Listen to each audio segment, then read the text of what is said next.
Welcome to People. I'm Shirley Lin. Today I'm really honored to have as my guest Mr. Stanley Yen, who is chairman of the Landis Hotel Taipei, or rather Landis Taipei Hotel. And he's also chairman of the Alliance, which helps children of indigenous tribes, mostly on the east coast of Taiwan. Well, let's welcome Mr. Yen. Mr. Yen, thank you so much for coming. Hi, Shirley. How are you? I'm fine, thank you. Yeah, thank you. All right. Well, you know, I think a lot of people really want to know more about you as a person, about your life. We know so much about what you've done for Taiwan, for the tourism here, the Tourism Bureau and everything. But can we start with, you know, what was your childhood like? We're so curious to know. I know that you were only 1 year old when you moved from Shanghai to Taiwan. Yeah. But what was your childhood like? Well, actually, my father actually have 5 children. Okay. And we came to Taiwan with 4 of us. Okay. One brother did not make it. Oh. But together, my father also brought along 2 friends' sons come over. At that time, some of the family where they have still a lot of big assets, they was little reluctant to remove from China. So they have their kids come along with us. So we came with 6 kids. Wow. Together with my mother. Yes. When we first landed here, we used to own a hotel in Shanghai, actually. Oh, Yeah. I see. But we lost everything. So my father actually had to start from scratch. But he's not really a business person. He living in my original family is from Hangzhou. Okay. He came from a very wealthy family, so he doesn't really have to work in his life until the war.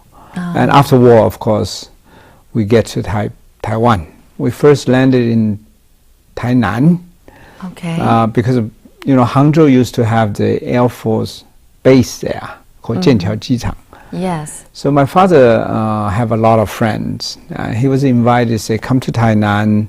The weather is good, and you can we can easily get you a house. Yes. So my father kind of decided to settle down in Tainan, and he was elected in that little district as a Lizang. Okay, Lizang is not even a mayor; it's another smaller district. Right. Okay, but anyway. That's how he started his career in Taiwan. Okay. But for myself, my father, actually, I was born when my father was already 46. I was the last child in the family. So he really doesn't believe he needs to put too much effort on me. He himself have changed his lifestyle after facing all the change in his own life. So he actually turned himself become a Buddhist. Okay, Buddhism. He spent a lot of time to do meditations, to practice his. He run this district. Also help some of the people who escaped from China. At that time, a lot of people, in order to come to Taiwan, they had to join the military, or they are forced. By the military to take the young people to join the military. So when they landed here, obviously a lot of them, they are not used to the military life. So a lot of them escaped. Oh, okay. They come to my father for help. So actually my father, because at that time he was the one doing the registration for anybody immigrant who comes to Taiwan. They need a new ID. So he was kind of person who would help people to find a new life. Yeah, it looks like you really take after your father. A very kind-hearted person, a true philanthropist. That's what I see. That's why I think that's what I have learned from my father. In a very poor condition yourself, you still give rooms to others. That is so great. Yeah, that's what my childhood probably the most important influence to me. All right. Well, we're going to jump right ahead, like way ahead. Sure. I know you served in military you did your job as you're supposed to, and then you got a job. Well, actually, you didn't know where you're going to find a job, and you got a job as a messenger at Sure. American Express. But then only in 5 years, you became general manager of American Express. I think all of us are very curious to know how you did it. Well, in Chinese, there is a saying called 时势造英雄. I was in that particular circumstance. I was given the opportunity. American Express was just about open that time. Okay. So I was recruited in a situation where the company was started from scratch. In their recruitment requirement, basically on the newspaper they say, well, we require everybody have college university degree because you must be able to speak English. And that was very hard for me because I certainly disqualified for that without being to university myself and just finished the military service. So I was really disappointing. I was looking forward because one of my classmates who graduated from university and got a job, You mean at American Express as well? Yeah. Okay. So he was my neighbor. That was the reason how I know there is opportunity there. Until one day, actually my friend realized I tried to look for a job for 6 months without being able to get anywhere. Yes. Finally, my friend said, well, we seems to have one possibility to hire someone do not require a university degree. I said, well, what was the job? He said, well, messenger. Okay. For me, my English level, I can't even understand what is the meaning of messenger. I heard about managers, but never know what is messengers. But anyway, I said, whatever job, I'll take it. Because without being, you got so frustrated for 6 months without being able to find anything. Yes. So that was my very first opportunity. I went into American Express as a messenger in 1971.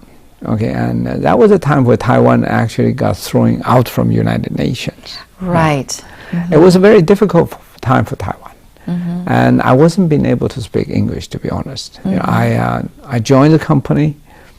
I was like everybody else. I saw Taiwan become an orphan to the world. We won't be able to have any connection with the world anymore. We lost our platform in the political platform in the United Nations.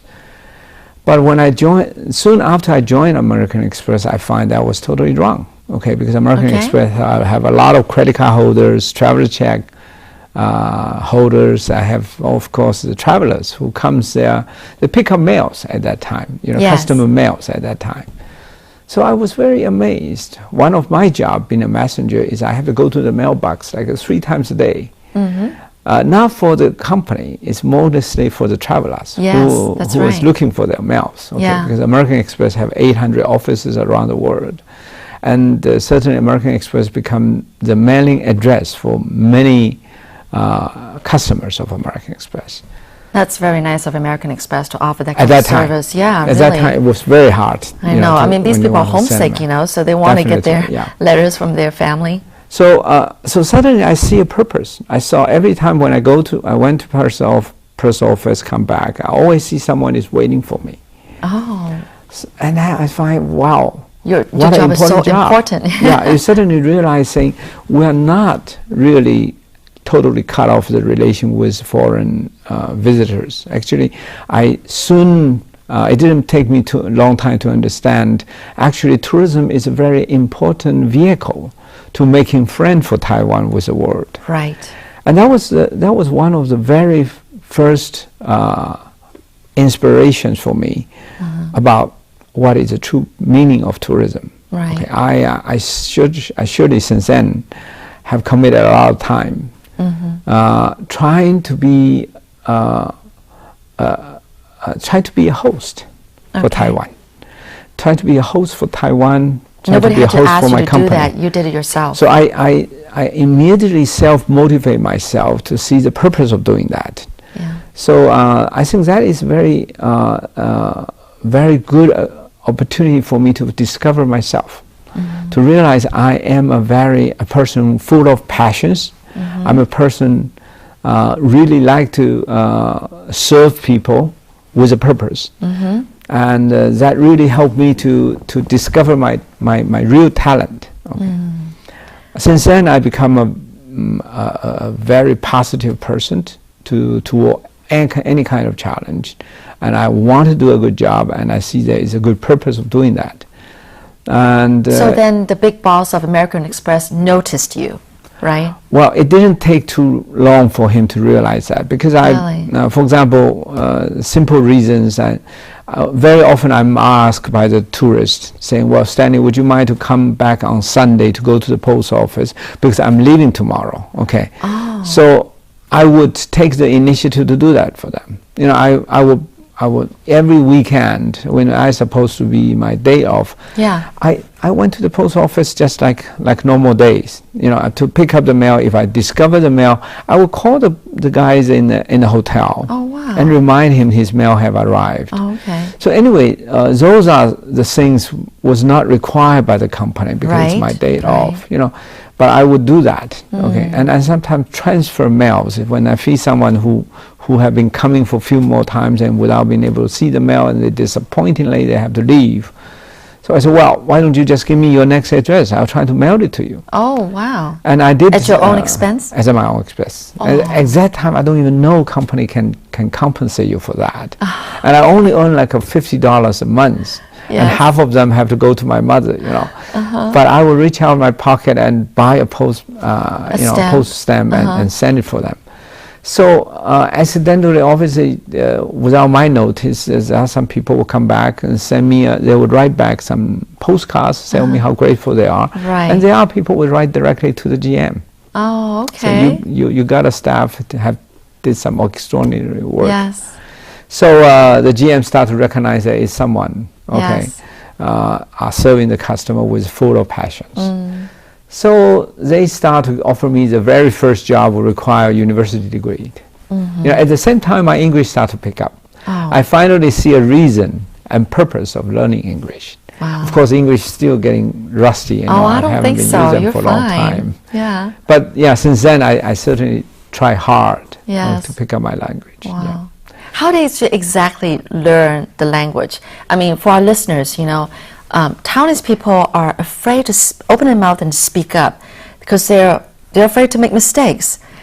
If you can, Mr. Yen, tell them how they should be bold enough to open their mouth and speak. I mean, what other advice do you have? Well, if you see any growing up kids, you will never give them a book, ask them to memorize the spellings before you teach them how to speak. But Taiwan education does that. That's the Taiwan education. Yes. But the reality is that 70% of the kids cannot learn through books. And so the most simple way to teach is by face-to-face conversations, face-to-face demonstrations. So that's how I learn my English. You know, at school, I hate English because you have to memorize all these vocabularies and all these words. But when you are in a real world, every day you have to talk to people face to face, right or wrong. Yeah, my even English if you make mistakes, you didn't care if you make mistakes. Yeah. So I turn out to be very positive in learning English. Yeah. But the thing is that we keep telling Taiwanese people to just don't be afraid to make mistakes and just open your mouth and just say it. Sure. What else can you say?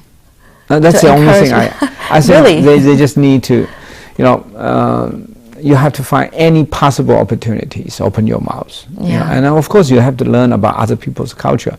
You know, if you don't know about other people's culture, you cannot carry a conversation.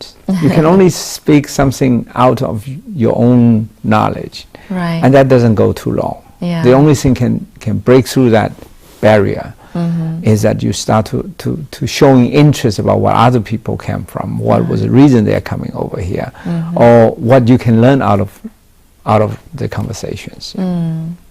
So what was it like being the GM of American Express after you got that job? I was really, American Express have not been doing well for the very first 4.5 years they opened in Taiwan. And they seem to have a policy, if the company cannot work out in 5 years' time, they have a new president at that time just say, just close it down. Okay, that means the market is not ready. Close it down? They was just simply saying, well, I'm willing to invest 5 years. If you can't make it, forget about it.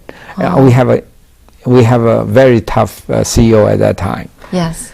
But anyway, I was asked to do that. No, I was actually gradually promoted to the manager in charge of the sales department. Okay.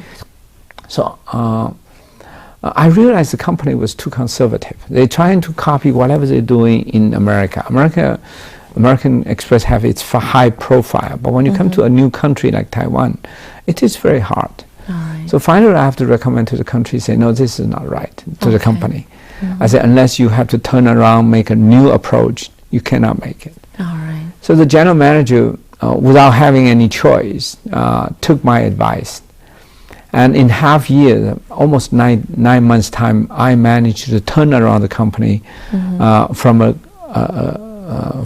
continual losing situation to a profit-making company. Wow, that is great. So that certainly give a lot of credit for myself. Yes. So, and the company was at that time was seriously considered to localize the Taiwan operations because we usually have expatriate running the operation. So it was just in the right time. Yes. I saved the company from its losing money situation, from closing down the shop. So finally they said, wow, if you can turn around the situation, you must be the right person. We give the opportunity. All right. So that's how I got started. Well, let's take a little break here, and then we'll be right back.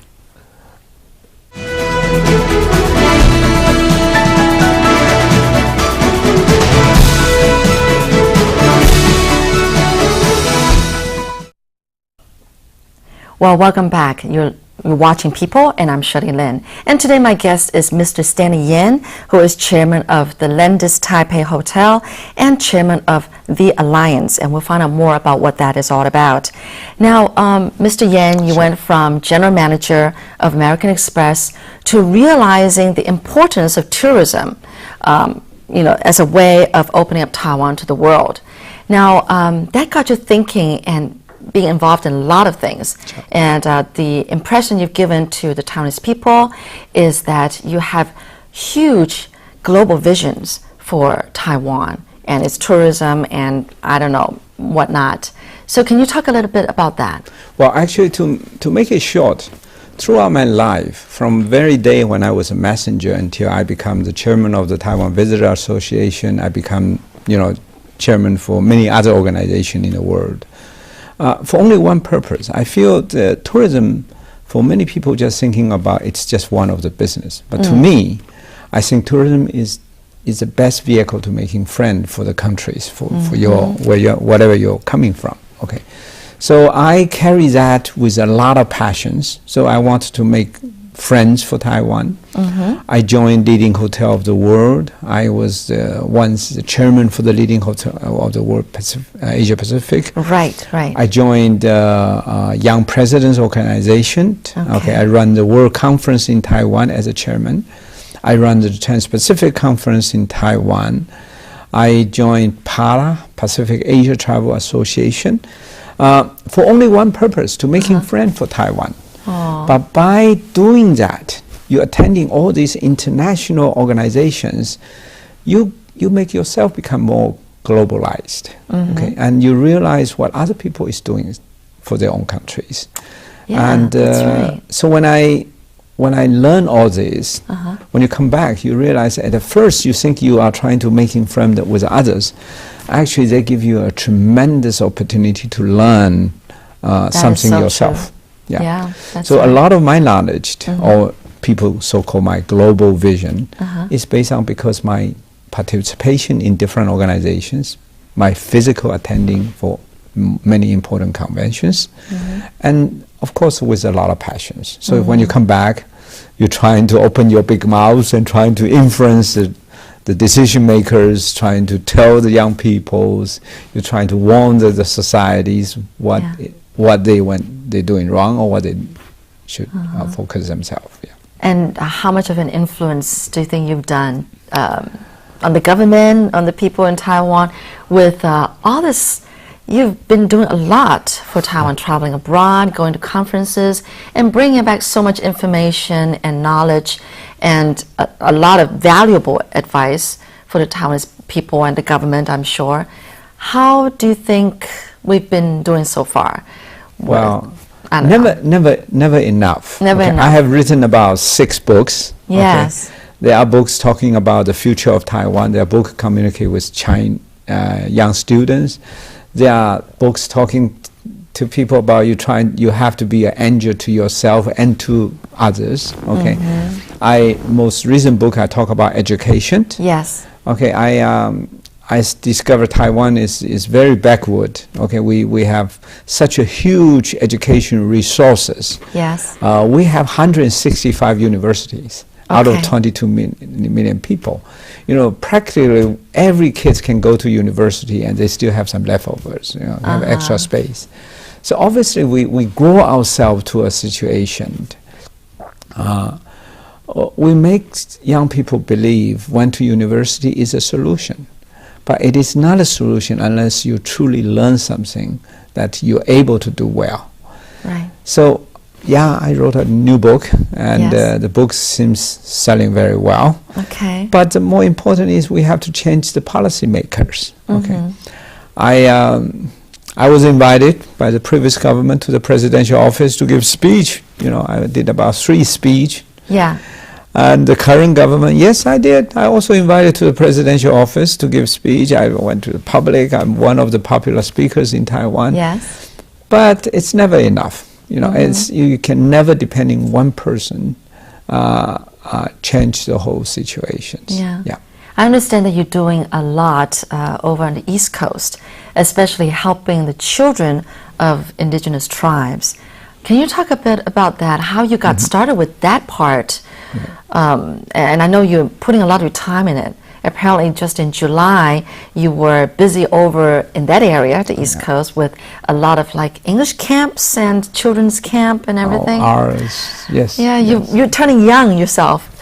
Well, I did about 7 camps in one summer. You know, I have over 100 some volunteer from America, from China, from all over the place, from the world, and from West Coast as well. Yes. Yeah, it's rather exciting. I believe for 2 very important reasons. One is the East Coast is a very unique place. That is a place without industry. The only industry they have is tourism. Yeah, that's right. And they have the most spectacular sceneries from Taroko Gorge all along the coast. They have a beautiful mountains and beautiful oceans. I was born in Hualien. Oh, is that right? So you know yourself, yeah. Yes. They have 7 indigenous tribes there, and each one have very rich cultures. So I think my frustration is most of the young people over there, they are measured their talent exactly equally with the kids in the East Coast, West Coast. Okay. But the reality is most of the kids over there, indigenous young people especially, they are very talented in music, art. They in Taiwan, most of the outstanding singers, 7 out of 10 is coming from the East Coast. Yes, that's right. You know, and we're so in Taitung blessed. itself, within 10 kilometers, there are 10 persons have received the Grammy Award in the Taiwan version, you know, Grammy Awards. Yeah. But unfortunately, these people in their own hometown, they have no platform to perform. They have no education system to support them. They all have to use their own talent with their own self-learning kind of situations. So I think this is not fair. We have not really given enough opportunity to develop their talent. So I went there to build camps. I went there I'm trying to do a school actually, to develop their talent. Is this what the Alliance is all about? Yes, the Alliance is aligning a lot of artists, musicians, all the different talent from the West Coast, from the world. I bring them over to the East Coast and give them exchange, opportunity. right? Exchange, Yeah. yes. And it's been doing very well so far. And I believe this will be the future. Also, another reason is because on the west coast of Taiwan, it's like any part of the world. When you're too developed, people are in a very nervous conditions. I mean, they are working under pressures. They are in a noisy street cities. You know, they have no room to get out to get a fresh air. East Coast is totally different. I think people one day you realize, I mean, how many cars do you want? How many house do you need? How many watch can you wear? Gradually, people will realize they are the material, chasing after material, the time is over. You know, with the global warmings, with all the life have changed. People is looking for simple life now. People is looking for voluntary simplicity is the word we used to say. Oh, okay. I think the East Coast is exactly the place can provide you this. We have a lot of bed and breakfast place. We have artists who run a little small bed and breakfast place. You can go there not like a tourist. You can go there stay for a couple of weeks and live, sharing their life with you. To learn how they live their life, how they can easily enjoy with the natures, and which I think the indigenous people at the East Coast is really our asset, can provide that environment. And of course, another selfish reason is I do not like the East Coast to be ruined. Okay, because that if we have just developer go there and big buildings and make it like a Waikiki or like another beach resort, I think that would ruin the place. I think that we have much in depth can offer over there. Yeah. Excuse me. Yeah, that would be a waste. You know, if it's just a tourist place. Sure. Right. So I'm sure those Aboriginal children, their parents are very grateful to you. I think in the book you also mentioned the important role that parents should play in the children's future. Do you want to talk about that? Because I'm a parent myself. Okay. You know, so what do you have to say to parents? Because they do play a big role, as much as, you know, the government has to play, you know, an important role as well. Sure. I think education, especially in Asia, we're very behind. We still believe examination is the only way to judge young people's talent. We do not understand every young people have different talent and potential. That is so true. And you have to, as a parent or as a school teacher, their first job is not to examine the young people. It's trying to find the talent. Each individual is different. Yeah, everybody's different. I think Yates, from a long time, Yates have made a comment. He said, education is not pouring water into bucket, it is lighting a fire. Okay. But unfortunately, after so many years, we are still pouring water into buckets.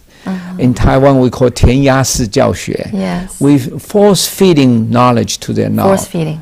To their brand. But unfortunately, when you force-feeding them, force them to memorize some of the things, they can easily today pick up an iPad, an iPhone, they can get all the answers, they can Google and getting all the answers they want. And we force the kids to use their brand, mistakenly, just force them to feeding a lot of knowledge. And so as a teacher, I think today, what we really need is your job is not to teach your young people. You are working with them to help them to discover problems, finding solutions. And even more important is, as a teacher, they always have to have the confidence to make the young people better than themselves, better than teacher themselves, rather than trying to only teach them and give them no alternative to think other possibilities. Wow. What is your future plan? I'm sure you've got a lot of ideas right here. You know, plans, dreams about what you can do for the children. Maybe not only the children of Taiwan, but the whole community of Taiwan. What is your dream? I mean, you're always so mission oriented. you know, as your time go older, you know your time is limited. What you can do is also limited. So I, in one way, on a nationwide basis or worldwide basis, I'm trying to write my book. Okay, in the Chinese community, the book is selling not only in Taiwan, also in China, in Hong Kong, other places. So I'm trying to tell young Asian parents they should have different approach to their kids' futures.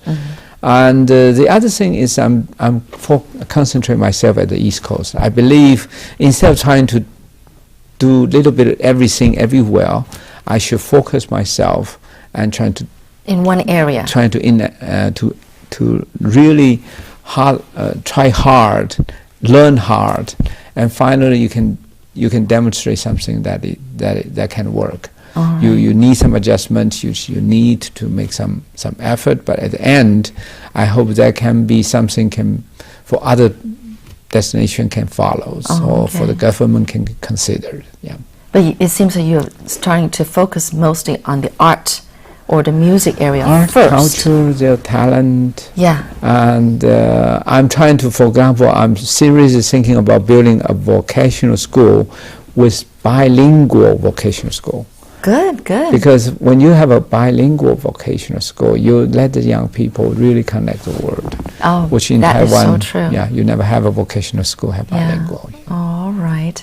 So I understand that you're also bringing in, like, you know, some of the famous Taiwan's percussion groups to help, you know, connect with these kids, and then to be able to go abroad. Yes.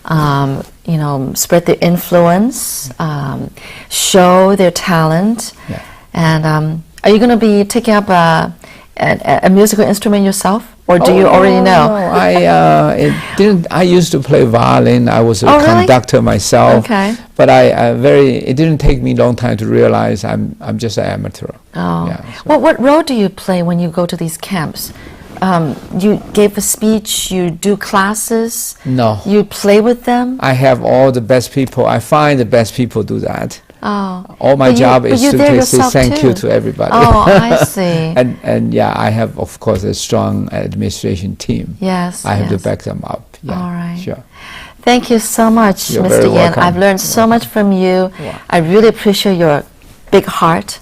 And I hope that you can, I'm sure you'll be still continue to contribute a lot more to, you know, to Taiwan. I believe everybody, if you really be able to encourage them, everybody do have a big heart. It just sometimes you have to try to understand that is going to be your priority for your life. All right. Well, thank you. Thank you very much. Thank you very much. Thank you for watching, people. I'm Shirley Lin.